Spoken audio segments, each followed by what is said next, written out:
우리에게 늘 복 주시기를 원하시는 하나님, 오늘도 우리에게 귀한 날 주셔서 이 시간을 구별하여 주 앞에 나오게 하시고 특별히 드려지는 기도를 통해 응답하시는 하나님을 만나게 하시고 주께 영광 돌리게 하시니 감사드립니다.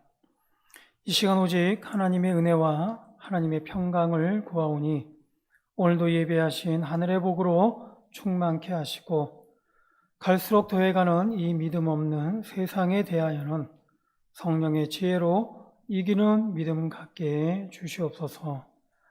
바라는 것은 드려지는 우리의 심령 가운데 하나님의 임재하심과 역사하심을 기대하고 소망하오니 이 시간 하나님의 뜻을 깨닫게 하시고 주의 말씀을 듣게 하시며 또한 드려지는 성도들의 정성마다 응답하셔서 비록 아픔 속에서도 항상 하나님과 동행하며 주의 뜻을 이루기를 원하는 성도들에게 회복케 하심으로 그 구원을 더욱 새롭게 하여 주시옵소서. 이제 얼마 남지 않은 2021년을 돌아보며 주의 뜻 가운데에 끝까지 최선을 다하게 하심으로 좋은 열매로 응답해 주시고 지금도 하늘의 꿈과 비전을 이루기 위해 믿음으로 헤쳐나가는 주의 자녀들에게 능력을 더하여 주심으로 열어주시는 그 길을 따라 귀하게 쓰임받게 해 주시옵소서. 무엇보다 더욱더 이 시대적 아픔과 혼란함 속에서도 늘 생명의 자리를 지키고 복음 전하기를 애쓰는 많은 교회와 성도들에게 더욱더 그 믿음을 더하여 주심으로 날마다 생명을 낳게 하여 주시옵소서. 오늘도 이 새벽의 소중함을 알기에 힘든 몸이지만 일으켜 간절히 주의 뜻을 구하는 가운데 시간을 드리고 마음을 드리며 헌신하는 새벽 성도들에게 오늘도 예비된 응답의 복과 은혜로 충만케 하여 주시옵소서. 감사하며 예수님의 이름으로 기도드립니다. 아멘. 이 시간 우리 같이 보실 말씀 욥기 33장 14절에서 33절까지 말씀을 보겠습니다.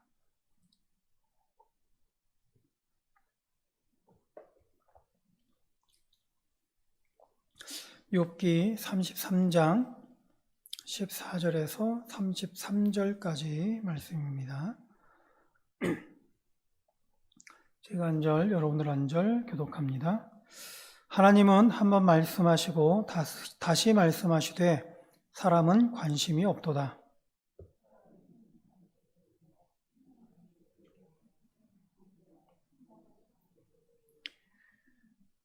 그가 사람의 귀를 여시고 경고로서 두렵게 하시니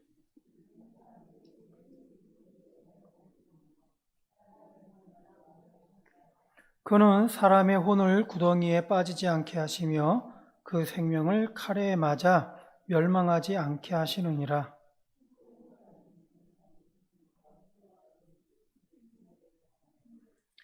그의 생명은 음식을 싫어하고 그의 마음은 별미를 싫어하며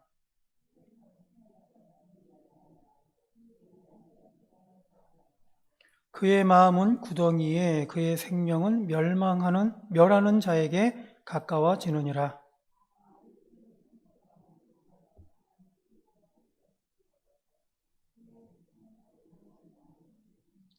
하나님이 그 사람을 불쌍히 여기사 그를 건져서 구덩이에 내려가지 않게 하라. 내가 대속물을 얻었다 하시리라.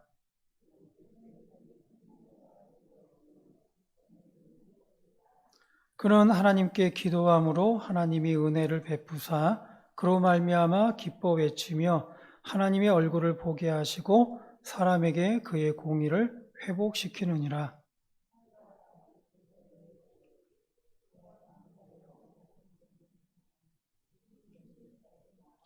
하나님이 내 영혼을 건지사 구덩이에 내려가지 않게 하셨으니 내 생명이 빛을 보겠구나 하리라.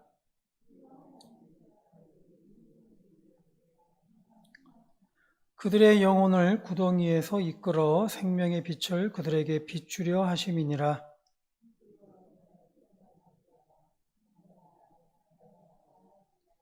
만일 할 말이 있거든 대답하라. 내가 기쁜 마음으로 그대를 의롭다 하리니 그대는 말하라.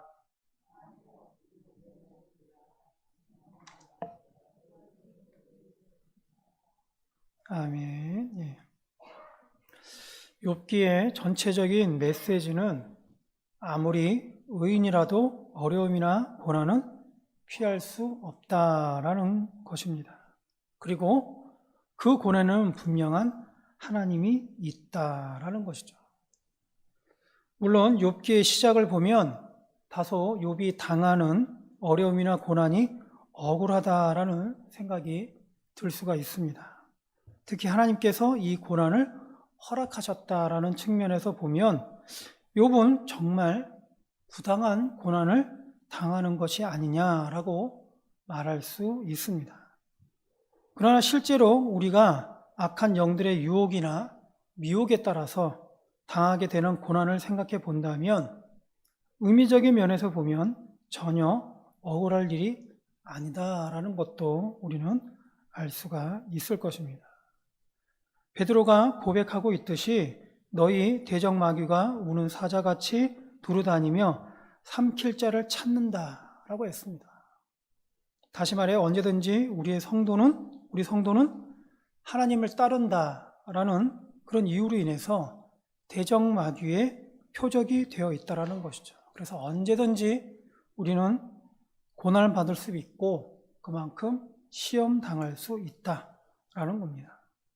그렇게 시간에 관계없이 장소에 상관없이 언제든지 악한 영들은 우리 성도들을 대적하려고 합니다. 틈만 나면 유혹하고 미혹한다라는 것이죠. 그런데도 하나님께서는 마귀들과 악한 영들의 그러한 악행들을 내버려 두십니다. 엄밀히 말해 하나님의 허락된 범위 내에서 마귀들이 그렇게 활동을 한다라는 겁니다. 하나님께서 마귀들의 악행을 이렇듯 내버려 두시는 것처럼 보이는 것은 예수님의 알곡과 가라지 비유에서 그 이유를 찾을 수가 있습니다. 그 이유는 우선 알곡이 상할까봐 그런 것이죠. 가라지를 쳐내려다가 잘못해서 알곡까지 상하게 될까봐. 그래서 마지막 추수 때까지는 가라지도 함께 두시는 것입니다. 또한 알곡이 더욱 성장하고 튼튼해질 때까지 시간을 주시는 것이죠. 모진 환경을 이겨낸 나무가 그 줄기가 더욱 단단해지듯이 그렇게 해서 많은 열매를 오히려 더 풍성하게 내듯이 가라지를 통해 알곡을 성장케 한다라는 그런 의미가 있습니다. 성경의 많은 인물들도 보면 가라지와 같은 대적 마귀의 방해를 이겨냈을 때 혹은 시험을 이겨냈을 때 비로소 그 믿음이 더욱 든든해졌고 하나님께 더욱 크게 쓰임받게 된 것을 우리는 알 수가 있습니다. 아브라함을 보면 이삭을 번제단에 바칠 때까지도 그 믿음의 신실함의 정도를 확신할 수 없었습니다. 그러나 하나님의 명령을 따라 이삭까지도 번제로 바치려 했었을 때 비로소 하나님께서는 그 아브라함의 믿음이 신실하다라는 것을 인정한 것을 볼 수가 있습니다. 또한 요셉이 하나님의 꿈을 꾸었지만 그 꿈만 가지고는 형제들과 함께 아무런 도전도 없이 그렇게 평안하게만 살았다면 요셉의 꿈은 단순히 꿈으로만 끝났을 것입니다. 그러나 형제들의 시기에도 불구하고 요셉의 시련과 고난은 결국 요셉으로 하여금 하나님께 더 크게 쓰임받게 되는 계기가 된 것을 볼 수가 있어요. 노예로 시작했지만 가정 총무에서 감옥의 총책임자를 거쳐서 총리로까지 성장할 수 있었다라는 것이죠. 그렇게 해서 요셉의 꿈이 점차 커진 것을 볼 수가 있습니다.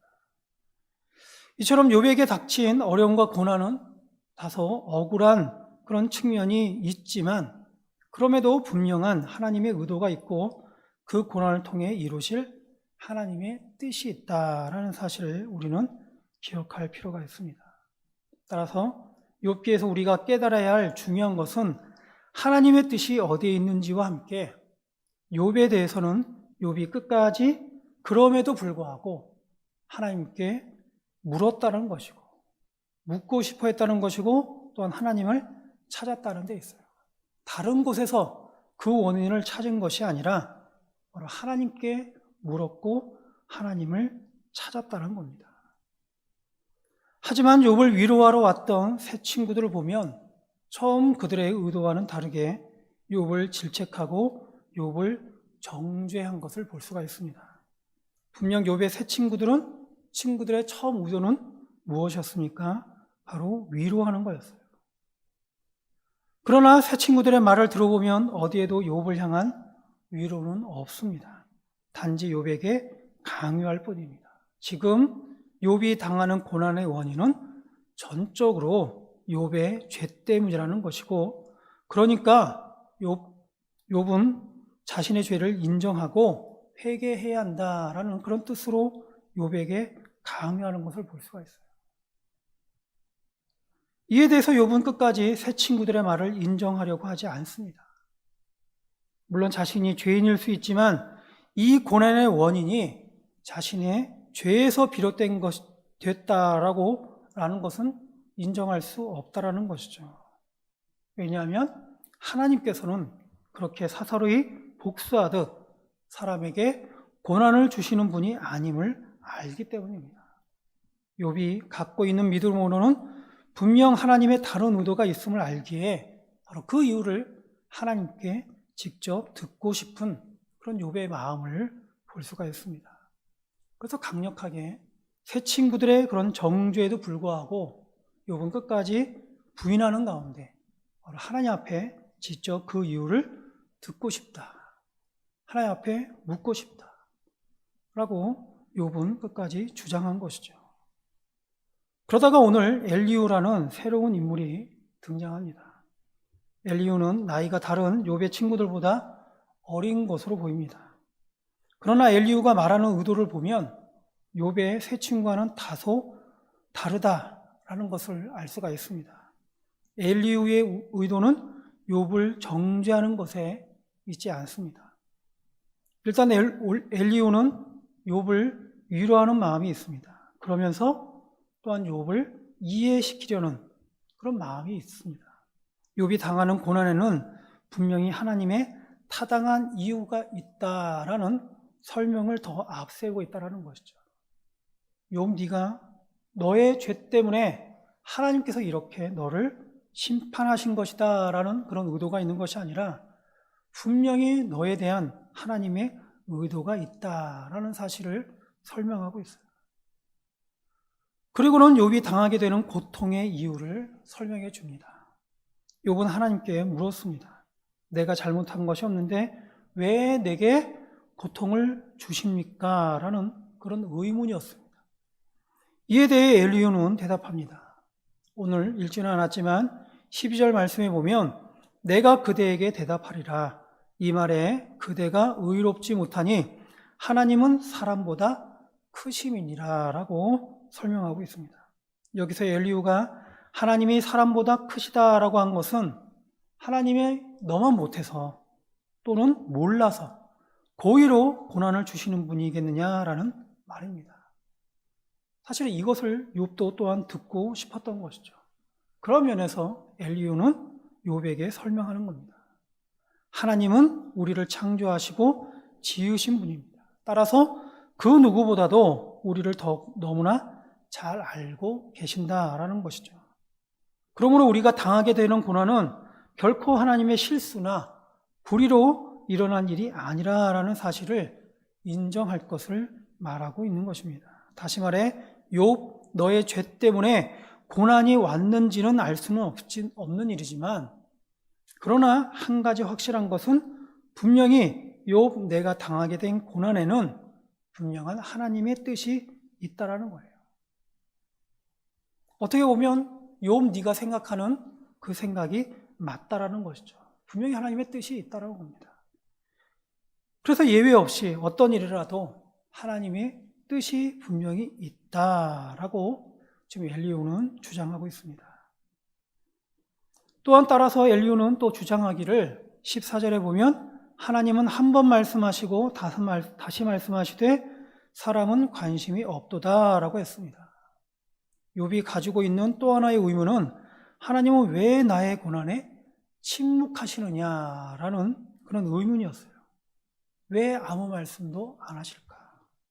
왜 어떠한 대답도 안 하실까라는 것이 욥의 의문이었어요. 이에 대해서 엘리후는 대답하기를 하나님은 침묵하고 계시는 것이 아니라 사실 계속 말씀하고 계셨다라는 것이죠. 그리고 지금도 말씀하신다는 겁니다. 그런데 문제는 사람이 관심이 없기 때문에 혹은 들을 귀가 없기 때문에 하나님의 말씀을 듣지 못한다는 겁니다. 그러나 하나님께서는 사람은 무관히 여겨도 무관심하여도 하나님은 한 번 말씀하시고 또다시 말씀하시는 분이다라는 사실을 엘리후는 주장하고 있습니다.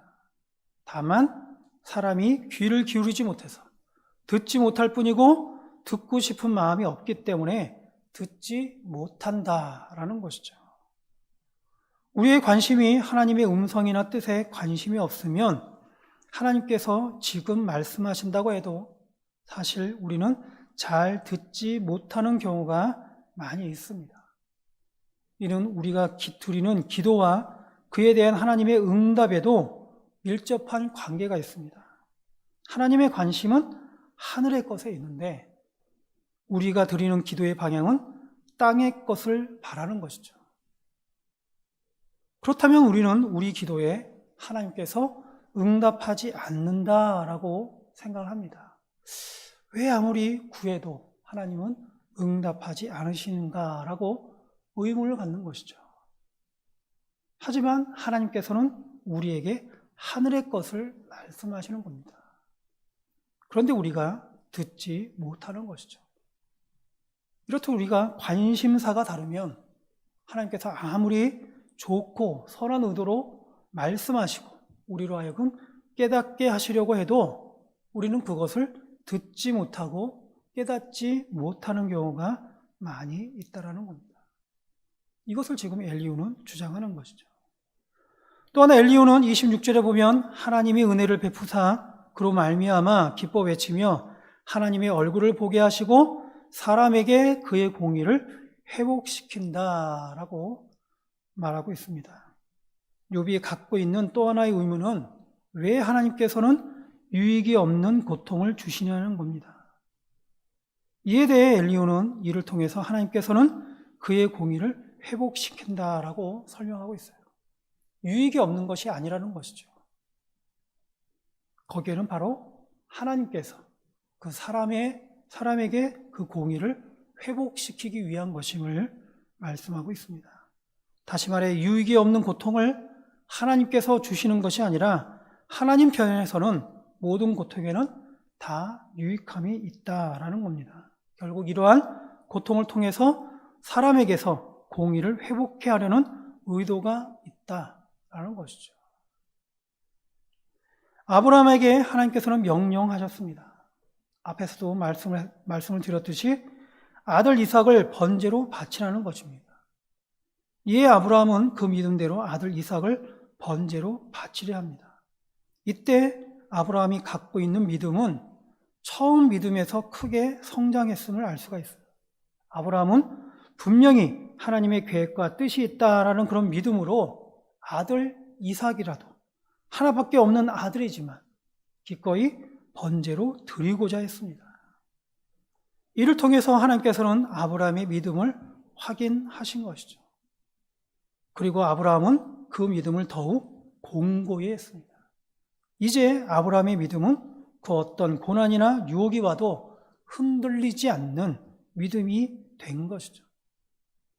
이에 대해서 아들 이삭에게도 매우 큰 경험이었습니다.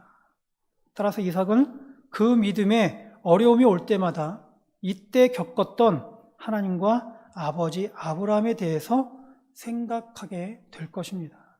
그러면서 그 믿음을 든든히 붙들었을 것이다 라는 것을 우리는 알 수가 있습니다. 이처럼 하나님의 명령에 순종하는 그런 아브라함의 믿음을 통해서 아브라함은 더 그 믿음을 든든히 할 수 있었고, 또한 아들 이삭의 그 믿음도 더더욱 든든히 할 수 있었다라는 겁니다. 이처럼 엘리후는 다른 세 친구와는 사뭇 달랐습니다. 물론 엘리후도 하나님의 뜻을 온전히 욥에게 완전하게 설명했다라고 볼 수는 없지만, 그러나 여기서 우리가 받게 되는 중요한 교훈은 결코 이웃의 고통에 대해서 우리가 정죄할 권한이 없다는 것이고, 우리의 짧은 생각으로 함부로 판단해서는 안 된다는 것이죠. 다만 우리가 할 수 있고 해야 할 것은 하나님께 받은 마음으로 기도하는 가운데 위로하는 것이고, 함께 있어주고 그렇게 해서 함께 견뎌내는 것임을 우리는 알 수가 있습니다. 더불어서 오늘 저와 여러분들은 바로 오늘 엘리후를 통해 다음과 같은 그런 고백을 할 수 있어야 되겠습니다. 하나님은 우리보다 크시다 라는 사실입니다. 그리고 또한 하나님은 지금도 우리에게 말씀하신다라는 것이죠. 또한 하나님은 우리의 공의를 회복해 하시기를 원하신다. 그래서 하나님의 의를 이루기를 원하신다라는 사실입니다. 바로 이와 같은 사실을 깨닫는 가운데 오늘도 하나님께서 주시고자 하시는 하늘의 복과 은혜로 충만할 수 있는 저와 여러분이 될 수 있기를 주의 이름으로 축원드립니다. 기도하겠습니다. 사랑의 하나님, 오늘도 우리에게 말씀을 통해 깨닫게 하시니 감사드립니다. 주신 말씀과 같이 믿음으로 고백하기를 원합니다. 하나님은 우리보다 크십니다. 따라서 하나님은 언제나 옳으십니다. 선하십니다. 또한 하나님은 지금도 우리에게 말씀하시는 줄 믿습니다. 따라서 우리에게 들을 귀를 허락하여 주시옵소서. 또한 하나님은 우리의 공의를 회복해 하십니다. 따라서 하나님의 말씀대로 오늘도 살아내게 하셔서 하나님의 의를 이룰 수 있도록 인도하여 주시옵소서. 감사하며 예수님의 이름으로 기도드립니다. 아멘.